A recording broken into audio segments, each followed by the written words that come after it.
네, 여러분 우리는 지난주 불의한 청지기 비유를 통해 우리의 주인 되신 하나님 아버지의 마음을 함께 나눴습니다. 오늘 말씀은 그 말씀을 들은 바리새인의 반응으로 시작합니다. 예수께서 불의한 청지기 비유를 들려주시고 그 끝에 하나님과 재물을 겸하여 섬길 수 없다, 이렇게 말씀을 마무리하셨습니다. 주님의 말씀을 다 듣고 바리새인들이 비웃습니다. 어떻게 그 모습 한번 볼까요? 누가복음 16장 14절 말씀. 예, 성경이 이렇게 기록합니다. 함께 읽겠습니다. 바리새인들은 돈을 좋아하는 자들이라 이 모든 것을 듣고 비웃거늘. 예, 바리새인들은 돈을 좋아하기에 주의 말씀을 다 들어놓고 비웃었답니다. 그럼 오늘날 이 자본주의 도심 사회, 이 자본주의 사회에서 돈을 좋아하지 않는 사람이 있을까요? 다들 돈 좋아합니다. 그래서 그러다 보니 성경에서 말하는 재물관, 성경이 가르쳐주는 돈에 대한 이야기를 할 때 그 성경의 가르침에 모두들 코웃음을 칩니다. 사람들이 돈에 대한 가르침에 대해서 비웃는 것은 이상한 일이 아닙니다. 그런데 여러분, 비웃음이라는 것, 상대를 업신여길 때, 네가 하는 말이 어이가 없다, 참 말도 안 되는 말 하고 있네, 이럴 때 우리가 이제 비웃음으로 반응하곤 하죠. 그런데 어떤 비웃음은 상대방이 너무도 정확히 말할 때, 내 마음을 꿰뚫듯이 정확히 말할 때 인정하지 않기 위해 비웃음으로 반응하기도 한다는 거 아십니까? 속마음이 들키자 그냥 웃어버리는 거죠. 하나님과 재물을 섬길 수 없다, 겸하여 섬길 수 없다는 주님의 말씀에 하나님보다 재물에 마음이 가 있는 바리새인들은 자신의 마음이 들켜버리자 그냥 웃음으로 반응해버립니다. 주님은 그들의 비웃음을 보시고는 그들의 마음 모르실 리가 없죠. 그들의 마음을 꿰뚫어 보시고는 먼저 그들의 삶의 태도를 말씀하시고, 그 다음 또 하나는 그들이 그렇게 중요하게 여기는, 그렇게 자부심을 갖고 있는 율법에 대해서 이렇게 두 이야기를 하십니다. 먼저 볼까요? 누가복음 16장 15절 말씀. 그들의 삶의 태도에 대해서 말씀하십니다. 15절 우리 함께 읽겠습니다. 예수께서 이르시되 너희는 사람 앞에서 스스로 옳다 하는 자들이나 너희 마음을 하나님께서 아시나니 사람 중에 미움을 받는 것이니라. 너희 바리새인들 스스로, 너희 스스로 니네가 옳다고 하지, 그리고 사람들 앞에서 그런 식으로 높임받는 거 하나님께는 미움받는 거다, 이렇게 말씀합니다. 여러분, 바리새인들은 어떤 사람들입니까? 파리사이오스, 분리하다라는 말에서 나온 단어입니다. 그들은 자기네는 다르답니다. 우리는 너희와 달라. 우리 보면 알지? 우리가 얼마나 율법에 능통하고 율법을 잘 가르치고 또 율법대로 사는 거 너희 보면 모르니? 우리는 너희와 달라. 이런 삶의 자세로 사는 사람들입니다. 그들 정말 율법에 능통했습니다. 율법을 줄줄 외웠죠. 그 율법대로 살려고 애썼고 정말 보면 율법대로 살았습니다. 그러다 보니 사람들이 존경했습니다. 그들을. 존경받으니 스스로 막 높아지는 거죠. 그런데 주께서 그러죠. 너희 그렇게 스스로 옳다하고 높은 자리 가는 거 하나님께 미움받는 것이다 하십니다. 여러분, 미움받는다, 여기서 이 미움받는다는 말은 악취가 난다라는 의미입니다. 악취가 난다. 향기로운 재물이 아니라 악취나는 가증스러운 삶이랍니다. 사실 여러분, 우리도 모두 우리 자신이 옳다고 생각하지 않습니까?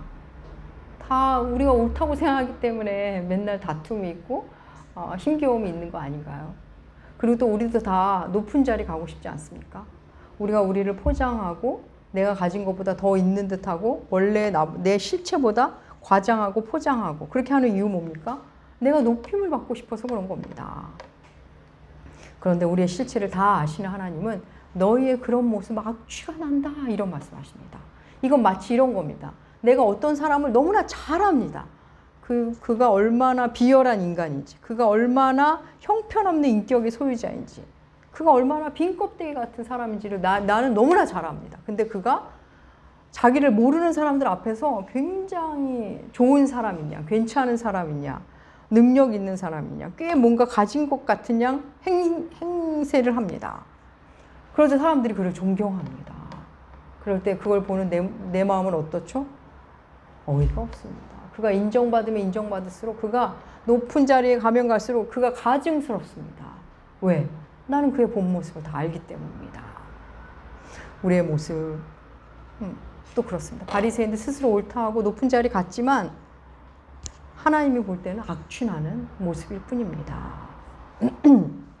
주님은 그들의 삶을 말씀하시고는 그들이 그렇게 강조하는 율법, 자신의 오름의 근거로 삼고 자신의 높은 자리로 가게 해준 그 율법에 대해서 이렇게 말씀하십니다. 우리 16절 읽어볼까요? 누가복음 16장 16절 함께 읽겠습니다.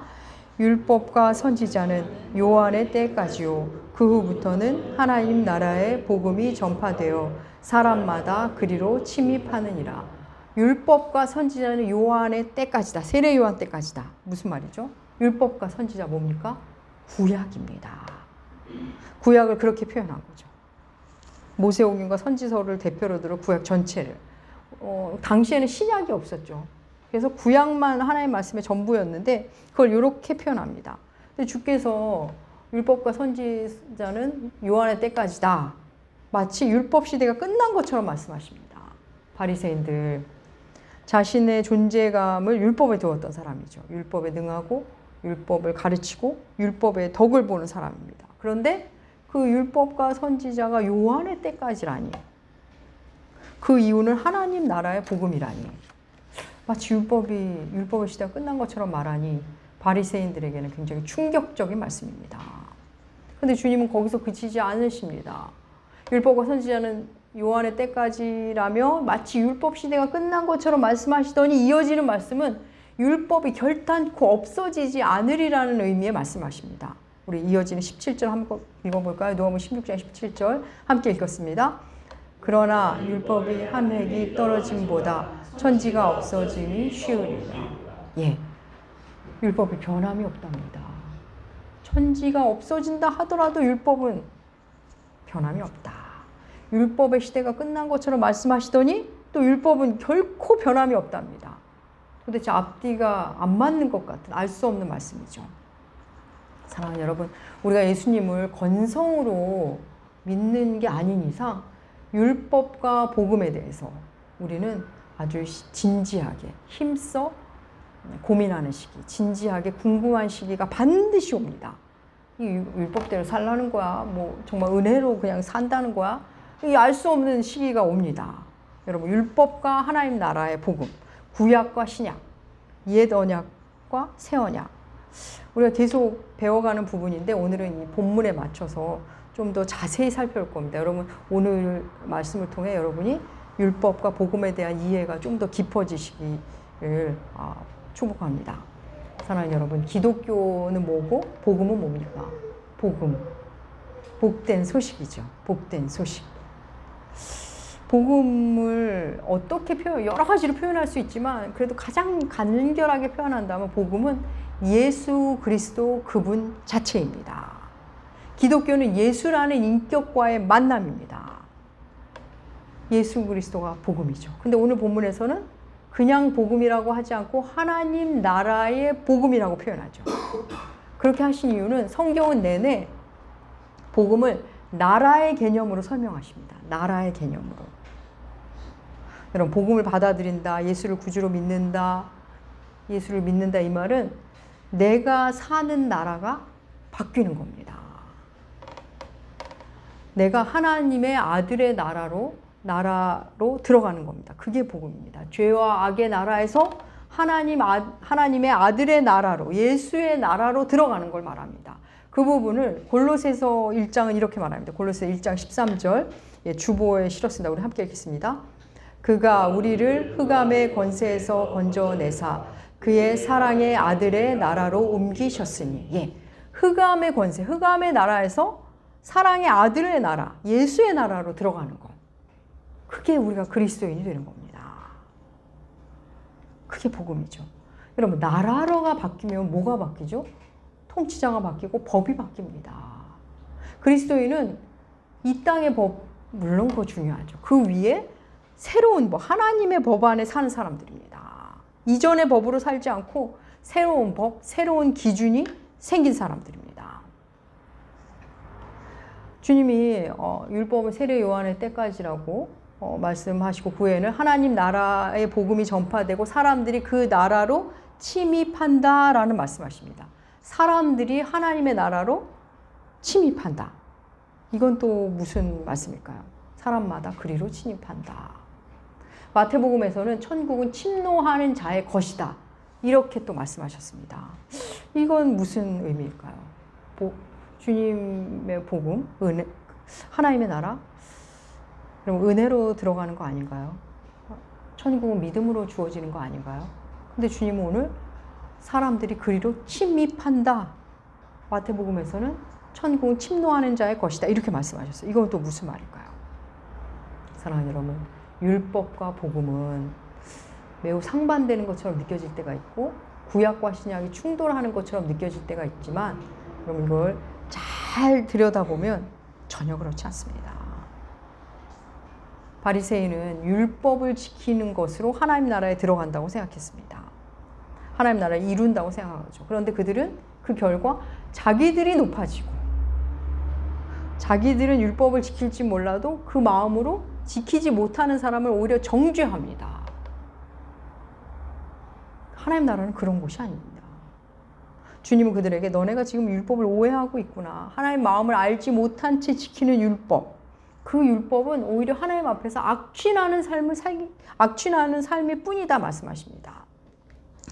여러분, 당시 바리새인들이 가르친 율법은 무거운 율법입니다. 벌 받을까 봐 지키는 율법. 어떤 해로운 일이 생길까, 해를 입을까 봐 지키는 무거운 율법입니다. 지키면서도 고통스럽습니다. 하나님에 대해서 그래서 하나님을 늘 감시하고 점검하는 분으로 만나게 하는 율법입니다. 주께서는 지금 그런 율법의 시대는 끝났다라고 선포하십니다.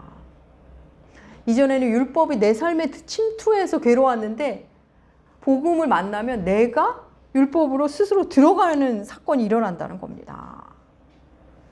율법을 살아내야 한다는 생각으로 율법이 괴로웠는데 이제는 율법이 율법대로 살고 싶어진다는 말씀을 이렇게 하시는 겁니다. 그래서 스스로 좁은 문으로 들어가는 존재가 된다는 말씀이죠.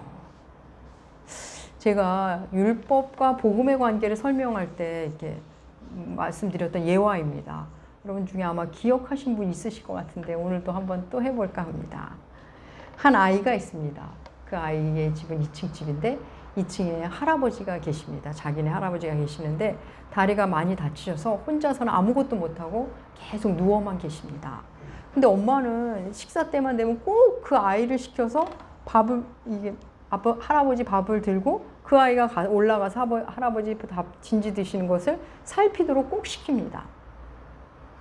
근데 아이가 어렸을 때는 그냥저냥 하다가 조금 좀 커지더니 불평을 하기 시작합니다. 이거 왜 꼭 내가 해야 되냐고. 하기는 하는데 막 불평하면서 투덜거리면서 올라갑니다. 사춘기가 되자 아주 극에 달합니다. 하기는 합니다.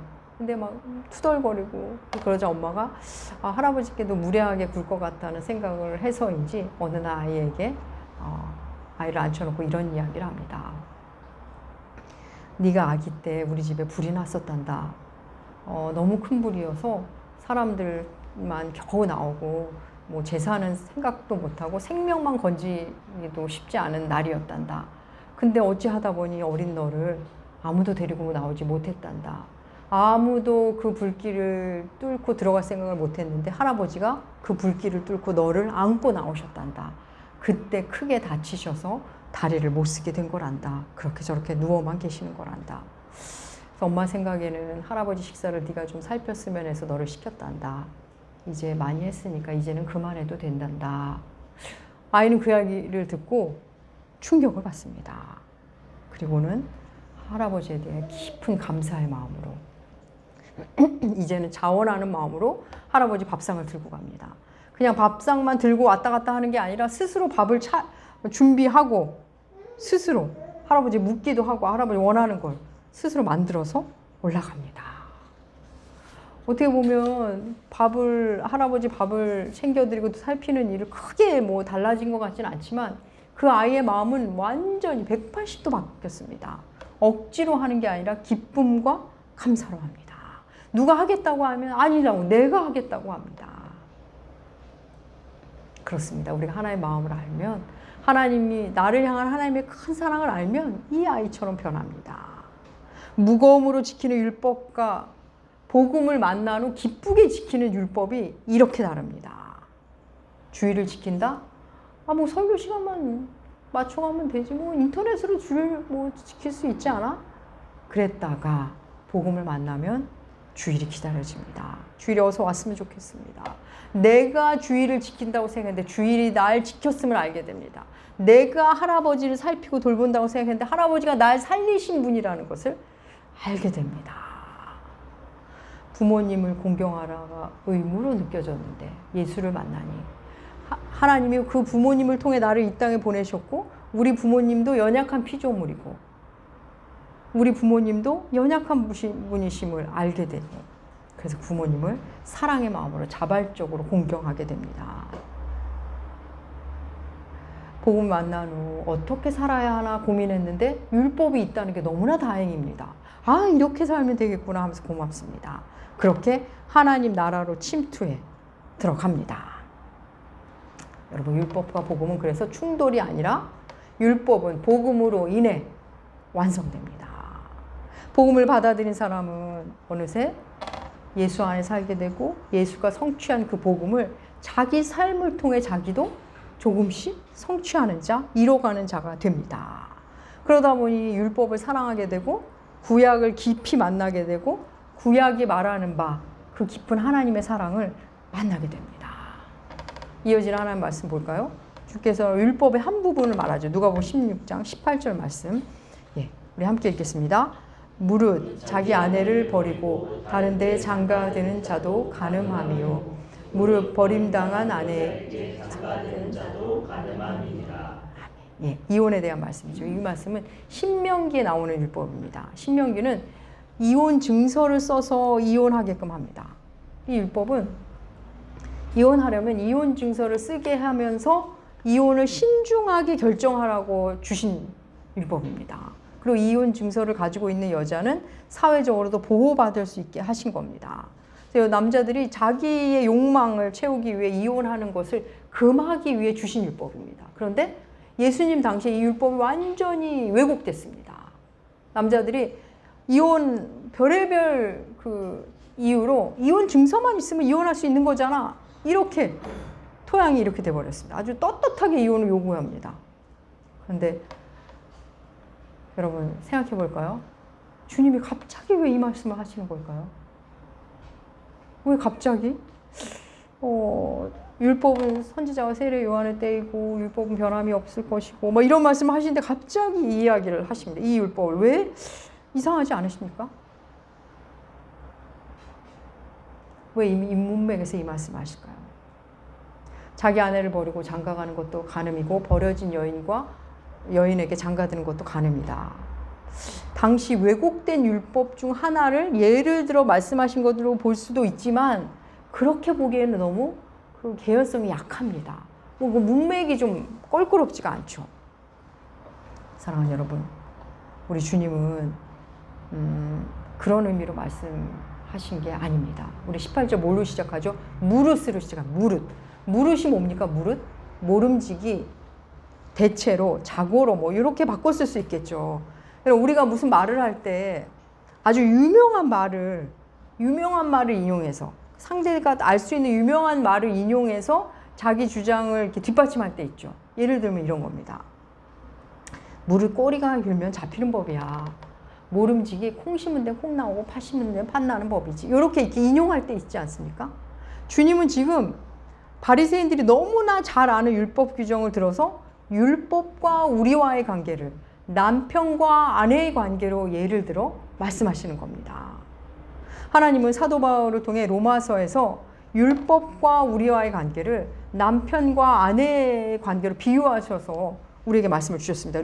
로마서 7장 1절에서 3절 말씀 세 번역으로 주보에 실었습니다. 우리 함께 읽겠습니다. 형제 자매 여러분, 나는 율법을 아는 사람들에게 율법은 사람이 살아있는 동안 그 사람을 지배한다는 것을 알지 못합니까? 결혼한 여자는 그 남편이 살아있는 동안에는 법으로 남편에게 매여 있으나 남편이 죽으면 남편의 법에서 풀려납니다. 그러므로 남편이 살아있는 동안에 그 여자가 다른 남자에게로 가면 그 여자는 간음한 여자라는 말을 듣게 됩니다. 그러나 남편이 죽으면 그 법에서 해방되는 것이므로 다른 남자에게 갈지라도 간음한 여자가 되지 않습니다. 예. 아내를 버리고 장가가는 것도 간음, 버림받은 여자에게 장가드는 것도 간음인데, 남편이 죽으면 이제 이 여자는 다른 남자와 결혼해도 괜찮답니다. 율법에 대해 죽으면 완전히 새로운 그 복음을 만나는 것을 그렇게 말씀하시는 겁니다. 새로운 남편, 복음을 새로운 남편으로 말씀하시는 겁니다. 무거운 율법, 시시콜콜 감시하는 것 같은 율법, 바리새인들이 말하는 그 율법에 대해 죽고 이제 새로운 남편, 복음을 만나는 일, 그것을 이렇게 말씀하시는 겁니다. 이 말씀을 이 율법을 들어서 예수라는 새로운 남편, 복음을 만나면 이전의 율법에 대해서 내가 죽게 됩니다. 그렇다면 율법이 소용이 없나? 왜 주셨을까? 아닙니다. 이 주신 이유가 없는 걸까? 아닙니다. 율법을 통해 우리는 죄가 죄인 것을 알게 되었습니다. 횡단보도가 생기기 전에는 내 마음대로 건너다녔는데 횡단보도가 생기면 이제 지켜야 하죠. 신호등이 없을 때는 내 마음대로 운전을 했는데 그 약속을 지켜야 합니다. 우리가 어떤 규정, 교통법규로 예를 들어볼까요? 처음에는 지키기는 지키는데 바리새인들이 지키듯이 지킵니다. 법규는 지키기는 하는데 때로는 꼼수를 부리죠. 내 중심으로 지킵니다. 그러다가 이제 마음의 그릇이 커지고 성숙해지면 교통법규가 사람을 살리기 위해서 만든 규정이라는 걸 알게 되죠. 그 근본 이유를 알면 그 이상을 지킵니다. 지금 횡단보도 이제 서 있는데 지금 파란불에 걷는 게 맞는데 빨간불입니다. 근데 할머니가 여기 넘어져 있어요. 파란불이니까 절대 건너면 안 돼. 이러지 않겠죠? 할머니를 구하기 위해 빨간불이지만 갑니다. 법규의 근본 생긴 이유를 아는 거죠. 내가 운전하는데 할머니가 지금 건너면 안 되는 데서 건넙니다. 그러면 할머니를 욕하는 게 아니라 기다려줄 줄 압니다. 그 생긴 규정의 뿌리를 아는 거죠. 그래서 그러고 나면 그 규정이 불편함이 아니라 다행인 게 되고 감사로 다가옵니다. 복음이 그런 겁니다. 복음을 만나면 율법은 기본적으로 우리가 지키게 됩니다. 로마서는 말하죠. 율법에 대해 죽는 일. 바리새인처럼 그 율법에 그렇게 살아있는 건 의미가 없다. 율법에 대해 죽은 자, 거기서 죽고 복음에 대해 산 자로 살아 하나님을 섬기라 말씀하십니다. 로마서 7장 6절 말씀 세 번역으로 실어놨습니다. 우리 함께 읽겠습니다. 그러나 지금은 율법에서 풀려났습니다. 그래서 우리는 문자에 얽매인 낡은 정신으로 하나님을 섬기지 않고 성령이 주시는 새 정신으로 하나님을 섬깁니다. 아멘. 사랑하는 여러분, 복음을 만나면, 은혜를 만나면 이제 의무사항이 없어집니다. 억지로 하는 게 점점 줄어들고 좋아서 하는 일이 점점 생깁니다. 어떻게 되는 거죠? 삶이 주체적으로 바뀝니다. 주체성을 갖고 삽니다. 누가 때문에 끌려다니면서 사는 게 아니라 스스로 하는 겁니다. 그러다 보니 율법대로 내가 살려고 한 게 아닌데 어느새 내 삶이 율법을 이뤄가는 삶을 살게 됩니다. 하나님 사랑, 이웃 사랑으로 그냥 살았는데 그냥 율법을 지키는 나를 발견합니다. 여러분, 남편이 무서워서 옷을 다릴 때랑 남편을 사랑해서 옷을 다린다는 거 차이가 나죠. 아내가 화가 날까 봐 아내의 부탁을 들어주는 게 아니라 아내를 사랑하기 때문에 부탁을 들어주는 거. 그 삶의 태도는 일이 질적으로 달라집니다. 해내는 일이 질적으로 차원이 달라지는 거죠. 직장 상사한테 혼날까 봐 그 일을 하는 게 아니라 우리 회사니까. 나를 믿고 이 일을 맡겨줬으니까. 맡겨준 게 고마워서 성실히 철저하게 기쁘게 해냅니다. 그렇게 사는 삶, 하나님 앞에 악취나는 삶이 아니라 하나님께 향기로운 제물이 되는 삶입니다. 어쩔 수 없어서가 아니라 기쁘게 하는 일. 해야 하고가 아니라 하고 싶고 그러다 보니 어느새 하고 있는 삶을 사는 자. 그런 사람이 그리스도인입니다. 사랑하는 여러분, 우리는 난 구약의 율법에 안 매였는데 이런 분들 있으실 수도 모르고, 율법을 나는 모르는데 내용도 그러실 수도 있습니다. 여러분, 구약의 율법 규정에 매인 삶을 살지 않아도 우리는 각자의 율법을 갖고 있습니다. 각자의 구약을 갖고 있습니다. 그걸 지키면 구원받을 것 같은 그 무엇, 나를 괴로움에서 건져줄 것 같은 그 무엇, 나를 성공시켜줄 것 같은 그 무엇, 나름의 율법을 우리는 다 갖고 있습니다. 세상 문화에서 배운 걸 수도 있고 어떤 삶의 배경 속에서 가지고 있는 걸 수도 있습니다. 나를 올가매는 어떤 관계, 어떤 힘, 어떤 사상, 그게 바로 나만의 구약입니다. 나만의 율법입니다. 그런데 그 중에서 가장 큰 구약적 존재는 재물입니다. 지금 이게 맥락이 지금 이렇게 흐르고 있죠.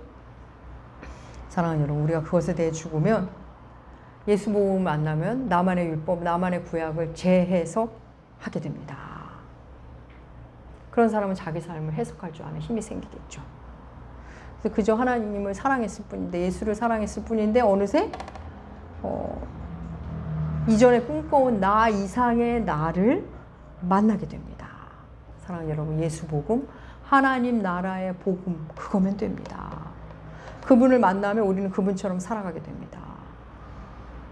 여러분, 저는 그거 하나 바라보고 사는 것 같습니다.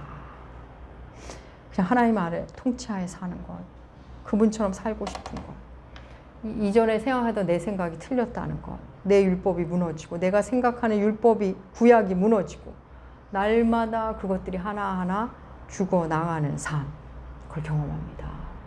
그게 죽은 만큼 새로운 나를 만나게 하십니다. 사랑하는 여러분, 사랑하는 나무교회 교회로 율법으로 구원받는 것 아닙니다. 하지만 복음이 우리를 율법으로 사랑하게 합니다. 율법 안으로 들어가게 합니다. 그렇게 하나님 나라로 침입하여 살게 하는 겁니다. 누리게 하는 거죠. 예수가 완성하신 그 율법은 결국 복음을 가진 자에 의해 이 땅에서 구현됩니다.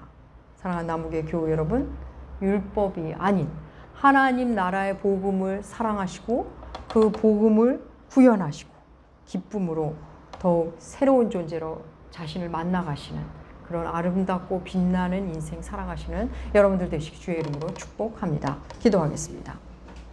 하나님 아버지, 우리가 바로 그 율법을 은혜로 만나지 못한 바리새인입니다. 우리가 때때로 삶이 이렇게 힘든 것, 아직 율법의 자리에 있기에 그저 그렇게 살고 있기 때문일 겁니다. 사랑의 아들의 나라로 옮겨 주셨건만 여전히 그리 사는 우리를 불쌍히 여겨 주시옵소서. 하나님 나라의 복음을 깊이 만나 율법이 얼마나 큰 은혜인지 알게 하여 주시고 즐거이 기꺼이 자발적으로 주의 법을 사랑하고 기쁘게 좁은 문으로 침입하여 들어가는 우리가 되게 하여 주시옵소서. 즐거이 십자가의 길을 걷는 우리들 나무교회 되게 하여 주시옵소서. 감사드리며 존귀하신 예수님의 이름으로 기도합니다. 아멘. 아멘. 아멘. 아멘.